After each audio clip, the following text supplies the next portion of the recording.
produit les olives, Dieu est honoré, les hommes sont bénis, moi je me réjouis. Amen.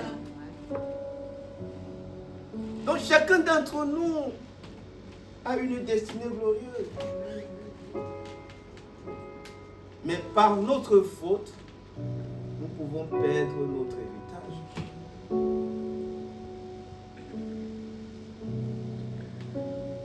Dans le texte que nous avons lu, on voit ce vigneron qui prend en compte le contexte dans lequel il se trouve. Ce figuier est presque abandonné à lui-même. Et il dit, pour cette année-là, j'en fais mon affaire, j'y investirai toutes les ressources dont je dispose pour me rassurer qu'il produise quelque chose qui honore le maître. Si vous vous rappelez très bien, ce n'était pas trop pour lui, le vigneron, qui le faisait. Vous avez vu, le maître voulait couper le figuier. Il a dit non, ne coupe pas. Laisse-le encore cette année.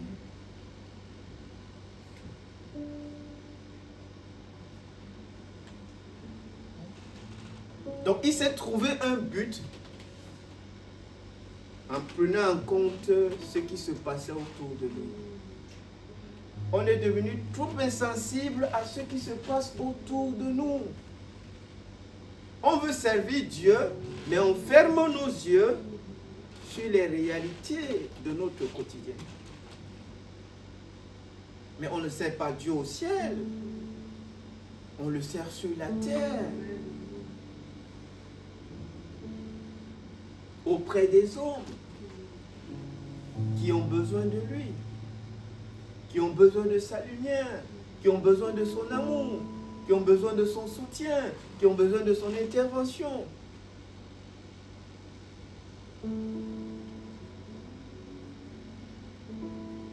Les saisons sont un don de Dieu. Et si nous comprenons la réalité des saisons, oh, combien notre vie sera plus aisée. Oh, combien notre vie suivra son cours. Vous savez, les saisons n'excluent pas les obstacles. Sauf que les saisons gèrent les obstacles. Je vous ai pris la tenue vestimentaire, par exemple, en hiver. Comment est-ce que vous contrecarrez le froid? Par le style de vêtements que vous mettez.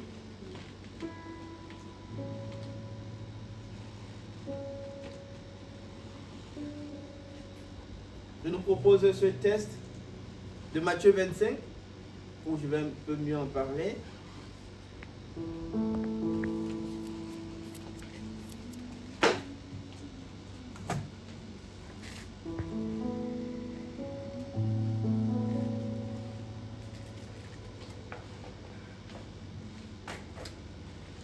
Matthieu 25.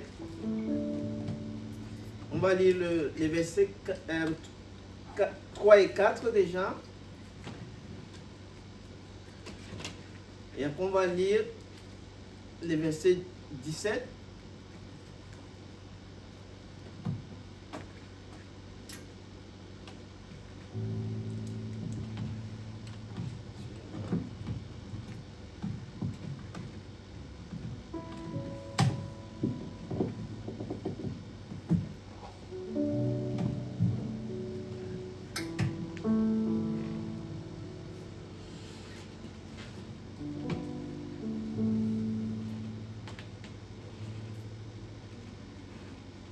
Un peu plus, verset 4.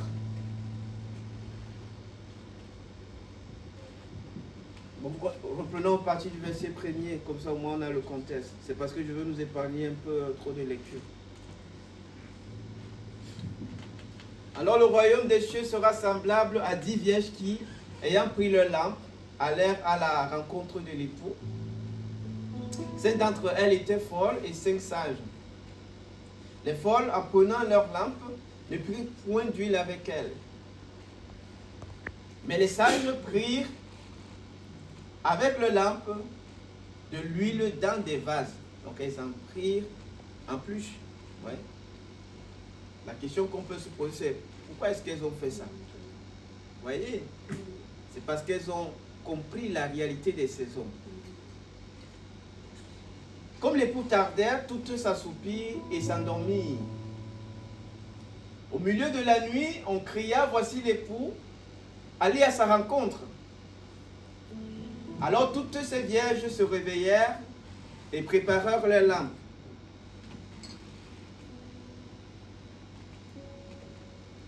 Les folles dirent aux sages, donnez-nous de votre huile, car nos lampes s'éteignent.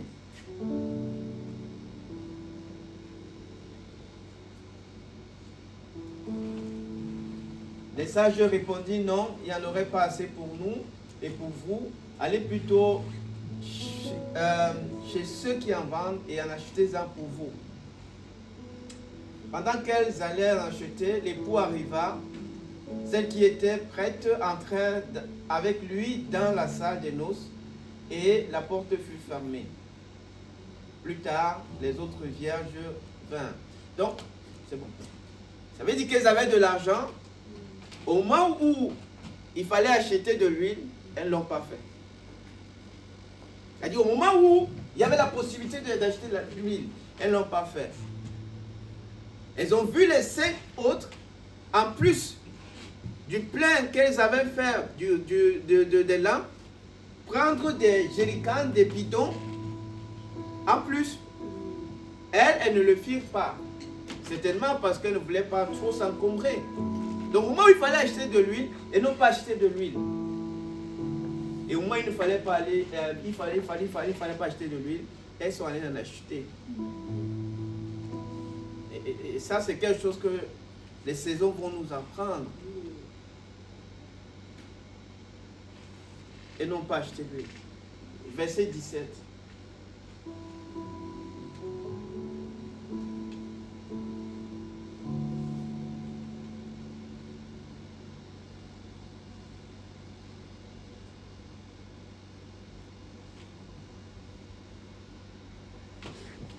Déjà, mais de même, celui qui avait reçu 2 talents en gagna 2 autres. Celui qui n'en avait reçu qu'un talent alla faire un creux dans la terre et cacha l'argent de son maître. Voilà aussi un autre, qui au lieu d'investir ce qu'il avait reçu, est parti le mettre dans le livret A. Il allait épargner alors qu'il ne fallait pas épargner. C'est-à-dire qu'au moment où il fallait investir, lui, il allait épargner dans un compte. Il allait mettre dans un compte. Tout ça à cause de l'ignorance des saisons. Dans la parole de Dieu, dans 1 Chronique 12, 32, il est dit, les fils d'Isaac avaient l'intelligence des temps pour savoir ce qu'il fallait faire.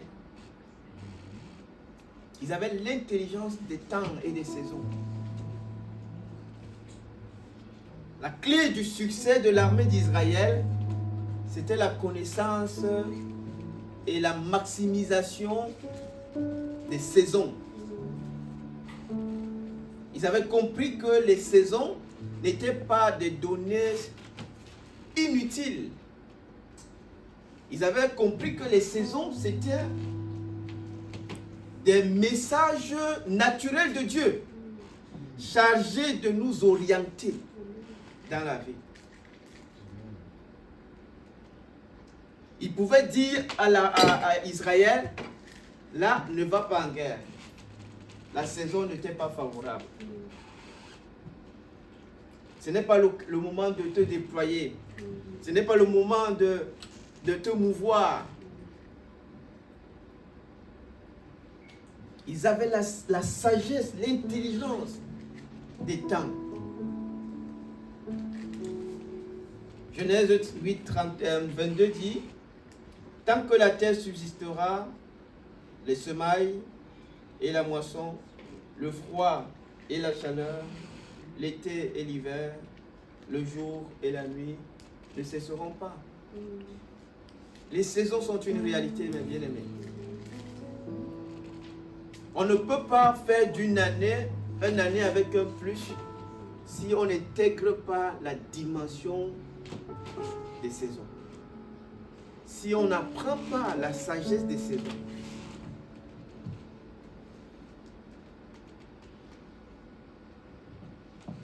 Est-ce qu'on est ensemble? Oui. J'aimerais, voilà, pour qu'on comprenne de manière synthétique ce message, j'aimerais le présenter en 4 points ou 3 points. 4 points avec les principes que j'aimerais brièvement vous présenter. Première chose qu'on peut voir, c'est que la vie de chacun d'entre nous est une affaire de décision et des retombées qui en découlent. C'est-à-dire que chaque vie est le produit des décisions qui ont été prises et les effets qui suivent ces décisions-là. On est d'accord avec ça ou pas? C'est-à-dire que la vie de chacun d'entre nous est à l'image des décisions qu'il a prises. Dites-moi qui vous êtes, je vous dirai les décisions que vous avez prises. La deuxième chose, c'est que ce n'est pas tant la façon dont on prend une décision qui importe véritablement. C'est-à-dire que la pertinence de nos décisions n'est pas mesurée à la façon dont on prend nos décisions, mais à ce qui informe ces décisions qu'on a prises. Vous voyez? C'est-à-dire que quand je prends une décision là, qu'est-ce qui a renseigné ma décision? J'ai puisé dans quoi pour prendre ces décisions?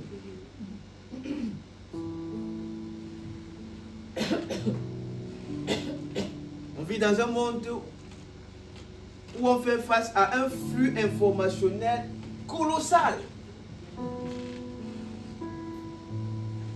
L'échec ou la réussite de chacun se mesure à la source d'information auprès de laquelle il s'est connecté.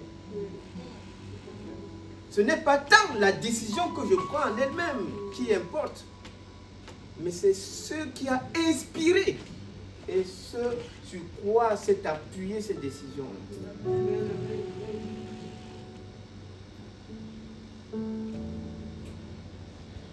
La capacité de décider qui fait donc la vie de chacun est un don de Dieu. Donc en soi, décider, faire des choix. Vous savez, l'humain est à l'image de ses choix. Mais chacun des choix porte la source auprès duquel il s'est abreuvé. Oui.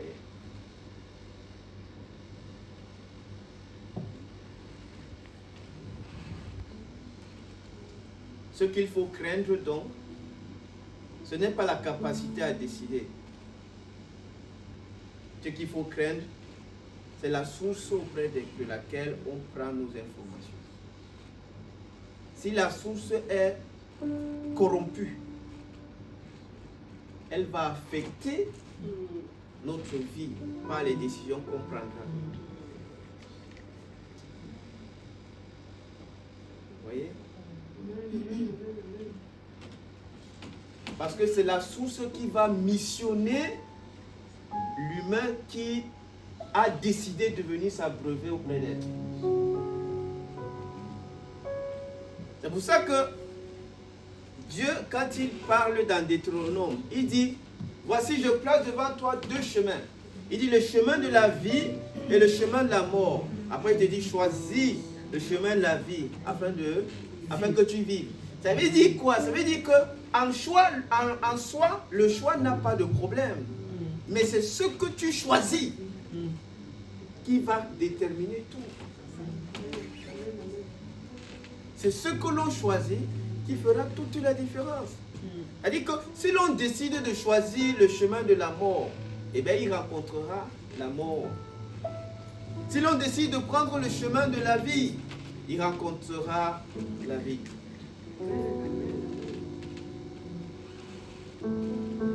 Alléluia. Alléluia.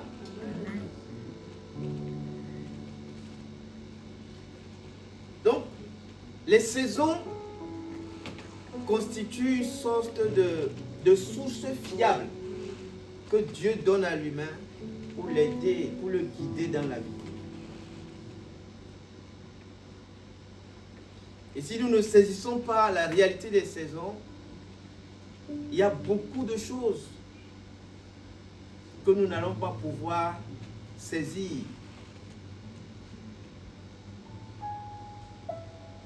Les vierges folles ont pensé que, eh bien, tout temps est bon.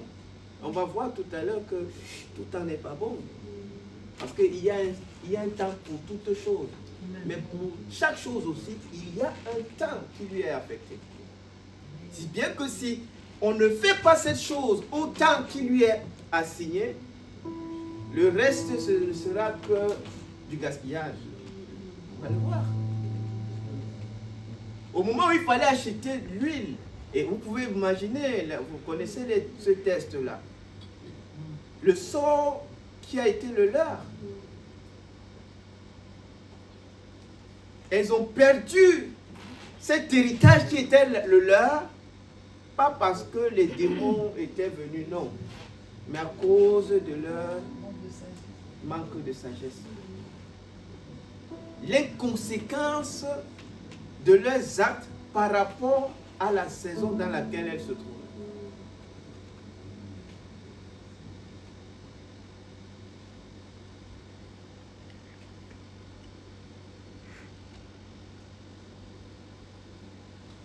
Donc, premièrement, qu'est-ce que les saisons nous enseignent? 4 choses vite fait. Je n'aurai peut-être pas le temps de les développer, mais je les cite déjà. Première chose, les saisons nous enseignent que les priorités existent. Les saisons nous enseignent qu'il y a un ordre de priorité dans la vie. Tout ne se fait pas à tout moment. Il y a un sens de priorité qui existe et qui doit définir notre vie. Donc la première chose, c'est ça.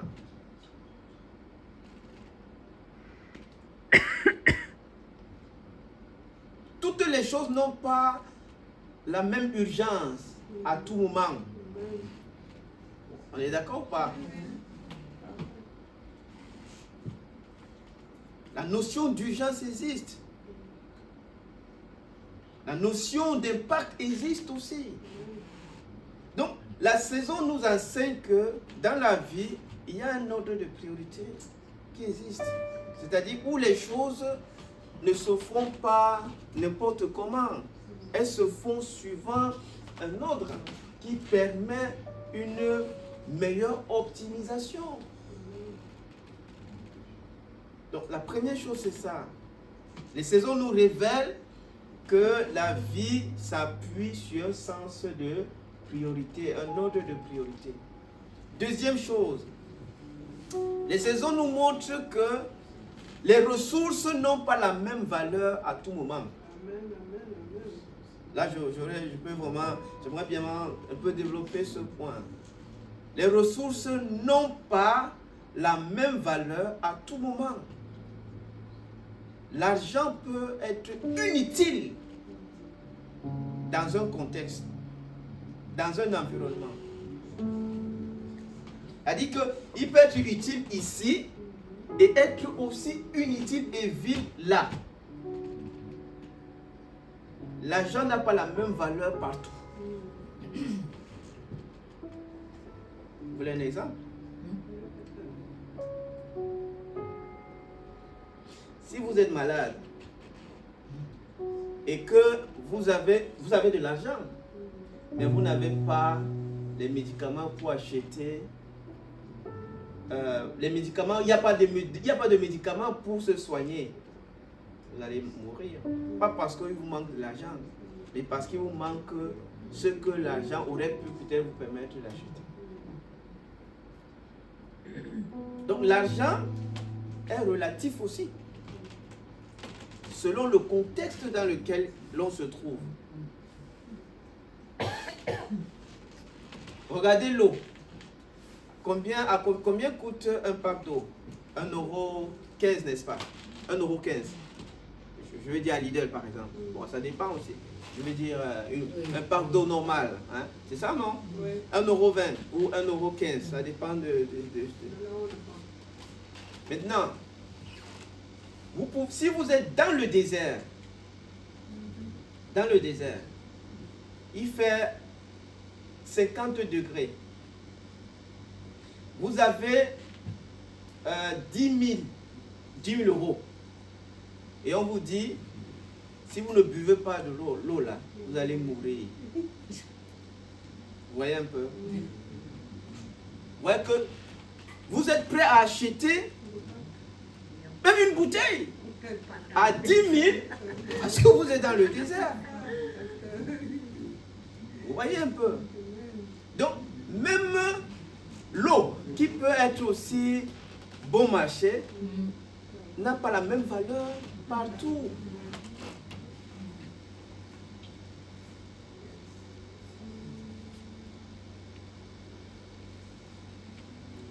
Donc, ce que les saisons nous enseignent, c'est que les ressources dont nous disposons n'ont pas la même valeur partout.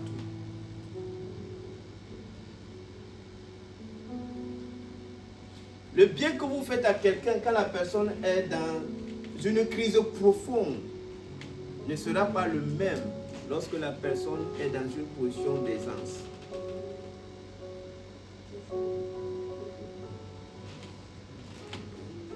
Je vous prends un cas qui est personnel. Une partie de mes études, je les ai faites au Cameroun. Je viens d'une famille très très modeste où il fallait vraiment travailler dur. Si vous êtes mon ami, au moment où j'avais besoin d'1 € pour faire mes photocopies des bouquins et tout ça, vous me les donniez, 1 €. Cette valeur-là cet argent-là était plus important pour moi à ce moment-là que si maintenant vous me donnez 10 €. Je ne sais pas si vous voyez. Donc le contexte, et c'est ça la clé, le contexte définit la valeur de la ressource. Le contexte définit la valeur de la ressource. Le contexte définit le besoin de l'urgence.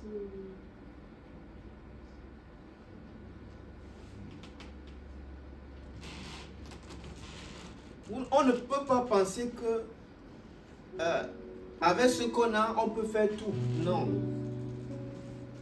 Chaque chose a sa valeur.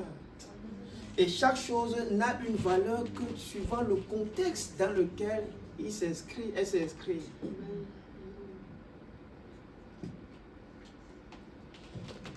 J'ai souvent vu certaines personnes orgueilleuses qui, au moment où elles étaient dans de terribles difficultés, se sont fait tarder.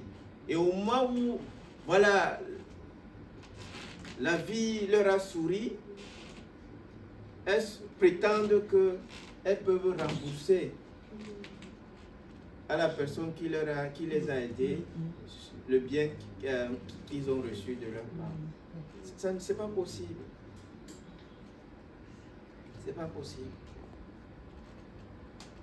Donc la reconnaissance parfois vaut mieux que cet orgueil qui consiste à dire tiens, ouais, tu m'avais donné 100 € quand j'en avais besoin, n'est-ce pas? Ok, ben, envoie-moi ton RIB, je t'envoie 100 € ou je t'envoie 1 000 €. 1 000 € vaut mieux un merci dans la sincérité que les 1 000 € là. Les 1 000 € peuvent être une insulte pour la personne. Vous voyez un peu? Ça peut être une insulte. Et bien aimé, c'est comme ça qu'on perd les grâces de Dieu. Par ta faute, tu perdras l'héritage que je t'ai donné. Parce qu'on n'a pas compris la réalité des saisons. Les saisons nous apprennent que les ressources n'ont pas la même valeur partout. Les vierges folles, elles avaient de l'argent, mais puisque elles étaient dans un contexte où l'argent n'a plus de valeur, elles sont restées dehors. elles ont perdu la fête des noces parce qu'elles ont cru, à tort bien entendu, que l'argent pouvait résoudre les problèmes partout. Grave erreur. Grave erreur.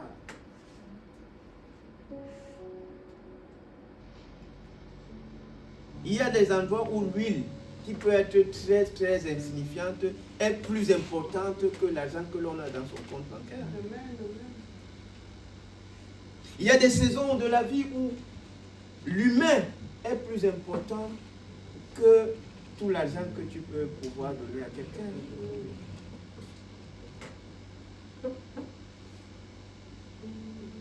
Aujourd'hui, le monde entier est en train de sacrifier le relationnel, sacrifier l'humain.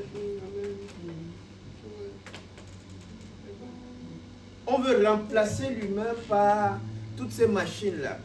Ce matin, j'ai écouté un petit peu l'actualité sur l'intelligence artificielle et tout.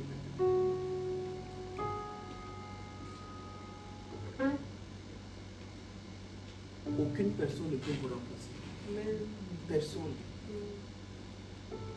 Qu'on rassemble 1000 ordinateurs, qu'on connecte, ils ne peuvent pas vous remplacer. L'intelligence artificielle n'est pas l'intelligence humaine. Quelle que soit la puissance de calcul de ces machines,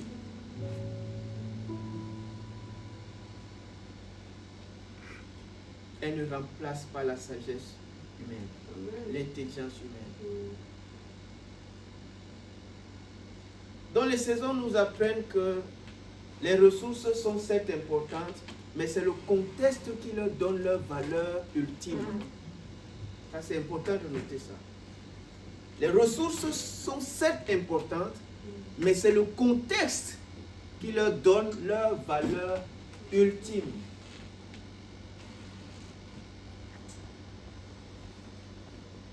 Et une telle valeur que tu ne peux pas reproduire.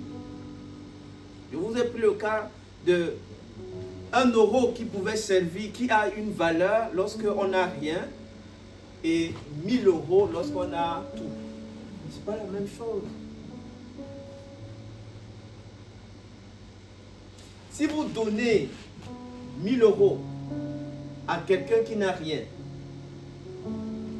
et vous donnez les mêmes 1000 euros à quelqu'un qui a 100 000 euros, est-ce qu'ils auront la même appréciation? Non. Non. Mais c'est les mêmes 1000 euros, mais ils n'ont pas la même valeur. Ils n'ont pas du tout la même valeur. Ils n'ont pas du tout la même importance. Jésus va même plus loin en disant que ne faites pas seulement du bien à ceux qui peuvent vous rendre ce bien. Vous voyez? Il dit ne faites pas seulement du bien à ceux qui peuvent vous rendre ce bien-là. Faites du bien à ceux qui ne peuvent pas vous le rendre. Comme ça, ils auront une dette éternelle avec vous. Mais je veux dire par rapport à Dieu, ils seront dans la reconnaissance à Dieu. Amen. Vous voyez? Parce que ce qui entretient aussi l'orgueil, c'est qu'on limite la vie juste à l'humain. On n'intègre pas la dimension verticale dans les transactions que nous avons avec les gens.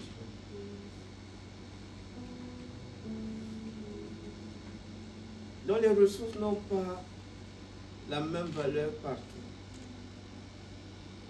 Il est donc important de savoir où est-ce qu'on se trouve pour mieux apprécier ce qu'on a. Vous voyez? Pour mieux apprécier ce qu'on a, il est toujours important de l'associer à là où on se trouve. Parce que c'est là où on se trouve, au moment où on se trouve, qui nous permettra de mieux apprécier, de mieux gérer et de mieux valoriser ce qu'on a. Vous entendez souvent cette fameuse phrase: on ne connaît jamais, on ne connaît la valeur d'une chose que lorsqu'on l'a perdue. Parce qu'on n'a pas su l'apprécier au moment où on l'avait, quand on l'avait. On apprécie toujours la valeur d'une chose lorsqu'elle est loin de nous. Mais on ne peut pas mesurer la valeur de quelque chose loin de nous. C'est toujours dans un contexte bien précis qu'on peut mieux apprécier la valeur d'une personne, d'une chose. Alléluia. La troisième chose que les saisons nous enseignent, c'est qu'elles nous font comprendre que l'humain n'est pas le maître des temps et des circonstances. Vous voyez? La troisième chose, c'est que l'humain n'est pas le maître des temps et des circonstances. L'humain agit sur le temps, l'humain subit le temps, pour être plus concret. Il subit le temps, c'est-à-dire que c'est le temps qui vient à l'humain. Maintenant, ce qu'il en fait, eh bien, va le définir, ce sera son problème. Les folles là, elles ont cru que le temps leur appartient.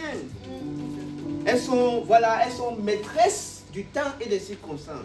Grave erreur. Les saisons nous apprennent que le temps ne nous appartient pas. Les saisons nous apprennent que le temps ne relève pas de notre essor, ne relève pas de notre capacité à contrôler. Non.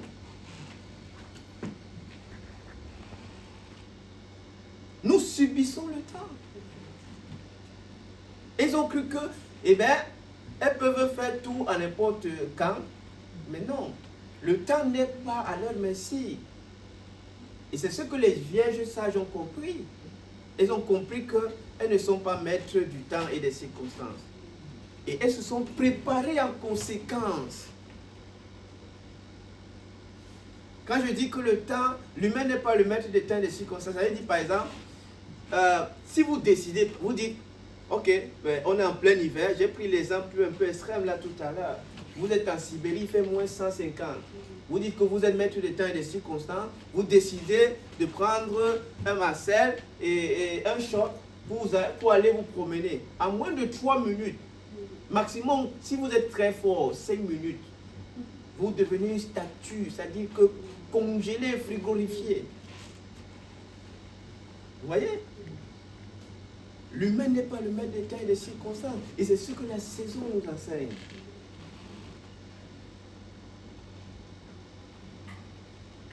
La saison nous dit, le temps ne vous appartient pas.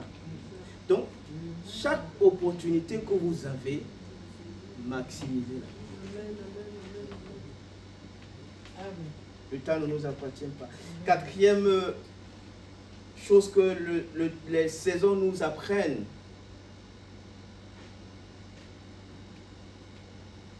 c'est qu'elles nous disent que tout investissement doit tenir compte du contexte dans lequel il doit s'inscrire. C'est-à-dire que l'investissement est à la merci du timing qui lui est alloué. Vous voyez? Un exemple terre à terre. Si vous êtes cultivateur ou agriculteur, vous ne pouvez pas aller investir dans les récoltes alors que c'est le temps des semailles. C'est-à-dire qu'au moment où il faut semer, vous vous investissez pour récolter. C'est-à-dire que vous allez acheter les machines à récolter alors que c'est la saison où il faut avoir les machines pour semer. Vous voyez un peu?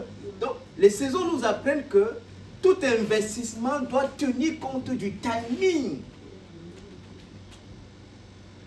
Vous déconnectez l'investissement du timing, vous perdez votre investissement. Vous perdez la valeur ajoutée de votre investissement.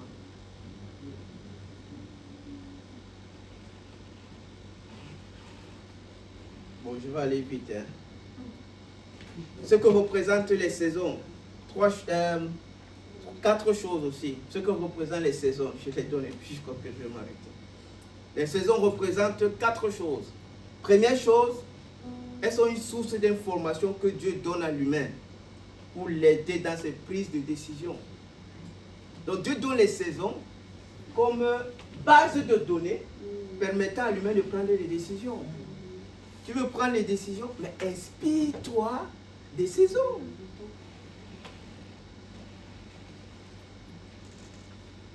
Deuxième chose que représentent les saisons, ce sont des leviers excusez le terme, mais stratégique, facilitant le déploiement de l'humain. Vous voyez un peu? Elle dit que quand je suis dans une saison, elle me dit déjà comment je dois me déployer. Je ne peux pas sortir en plein hiver tout nu. Non, c'est pas possible. Excusez cette répétition-là, mais c'est pour qu'on comprenne mieux de quoi il s'agit. Alléluia. C'est ça.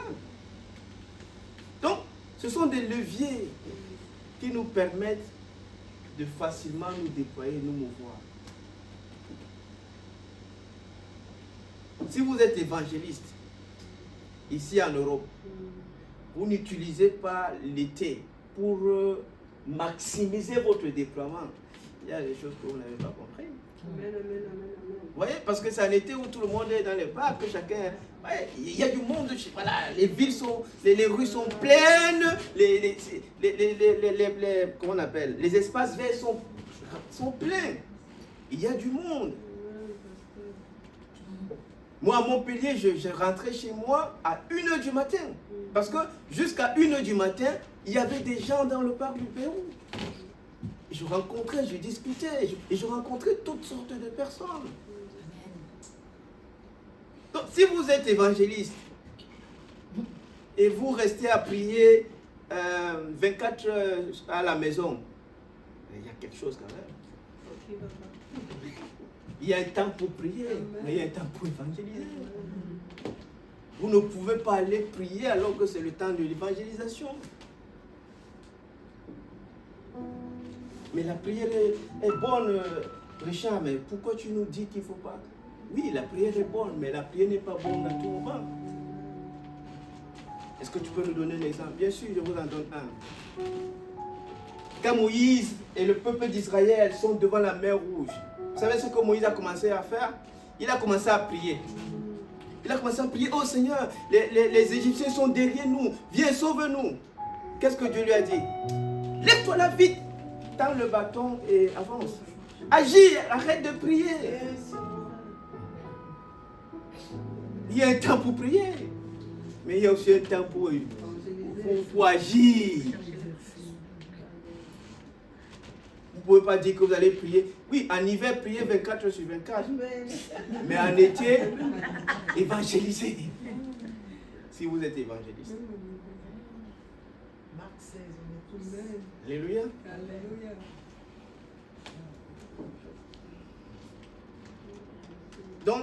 Donc, les saisons nous permettent de savoir comment nous bouger, comment agir. En fait, elles définissent nos actions, en fait. Les saisons définissent nos actions. Elles définissent nos activités. Elles te disent que dans cette phase-là, ne fais pas des gros investissements. Dans cette phase-là, voilà plutôt ce qu'il faut faire.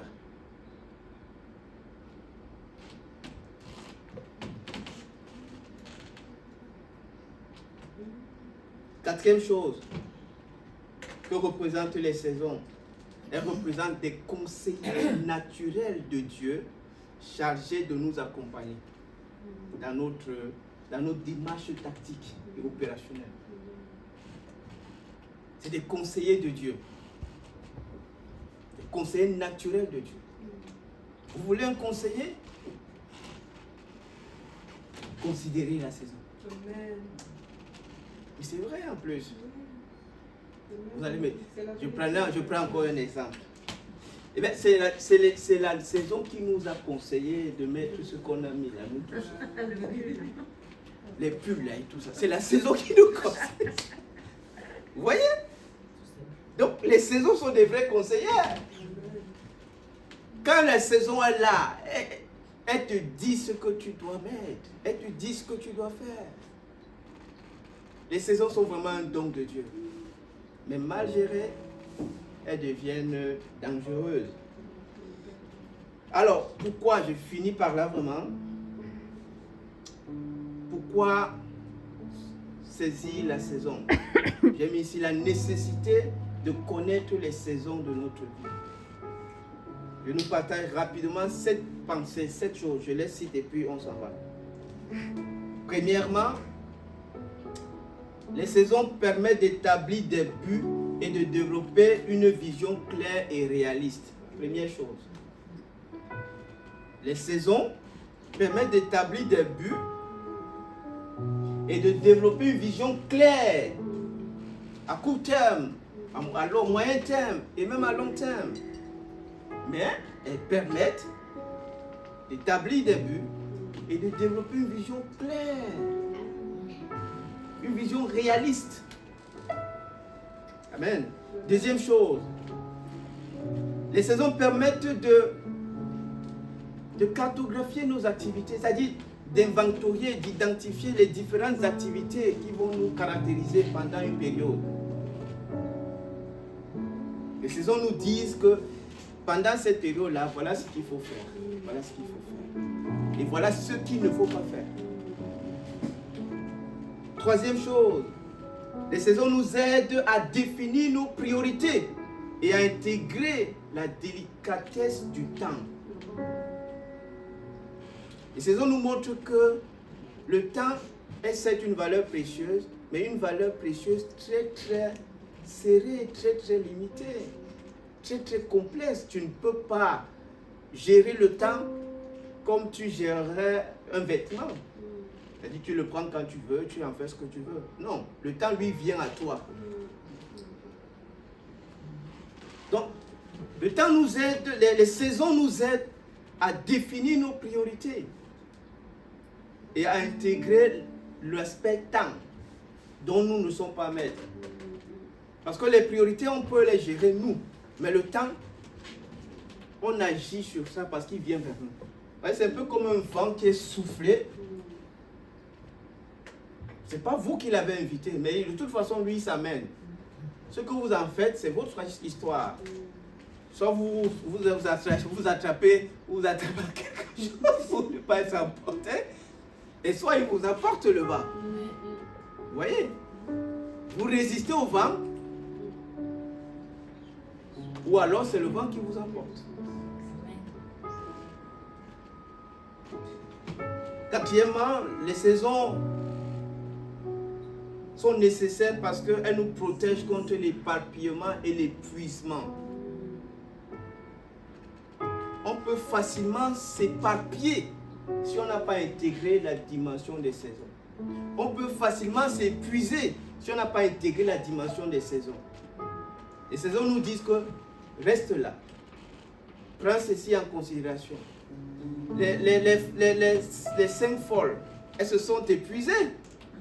Elles ont fait des tours, des va-et-vient inutiles en fait. Encore s'il faut faire un va-et-vient utile, ça va. Mais c'est que ces va-et-vient qu'elles ont fait ne leur a rien rapporté. Parce qu'au bout du compte, elles ont quand même été éjectées, mises dehors. Donc, les saisons nous protègent contre l'épuisement. Cinquième chose, les saisons préviennent le gaspillage des ressources. Elles devaient payer le transport pour aller là où on va, pour revenir. Elles ont perdu du temps, elles ont perdu de l'argent, elles se sont perdues elles-mêmes. Parce qu'elles ne sont pas rentrées dans la salle. Parce qu'elles n'ont pas intégré le temps. Les saisons. Sixième chose, les saisons permettent d'optimiser nos ressources disponibles en vue d'une plus grande capitalisation. C'est-à-dire que nous tous, on veut créer de la valeur ajoutée. Nous tous. Que ce soit dans notre vie personnelle, que ce soit dans nos vies professionnelles, que ce soit même à l'église. Nous, on veut voir que tout le monde soit là. Il ne faut pas qu'on vous le cache. On veut les âmes. On veut voir les âmes. Et il nous faut maximiser les saisons. Il nous faut optimiser les ressources. Au moment où est-ce qu'on en est, quelles sont les ressources qui sont les nôtres? Et comment avancer, comment les gérer pour capitaliser la saison qui arrive, la phase qui arrive. Je termine par là. Septièmement, c'est les saisons qui nous permettent de mesurer objectivement notre productivité. On veut être rentable. comment on peut même mesurer notre rentabilité s'il n'y a pas un contexte? Vous voyez un peu? C'est pas possible de mesurer objectivement sa vie en dehors des saisons. Les saisons nous permettent de visualiser notre rentabilité, ce que nous sommes capables de produire dans le temps qui nous est donné. Les saisons nous permettent aussi de savoir où est-ce qu'on est et où est-ce qu'on va. Et c'est ça la merveille des saisons. Elle nous dit où est-ce qu'on est et elle nous dit où est-ce qu'on va. Et c'est que nous y attend. Prions donc que nous soyons de ceux qui comprennent la valeur des saisons et qui ont la sagesse des saisons comme les fils d'Issachar. Que Dieu vous bénisse. Je rappelle l'apôtre Emmanuel.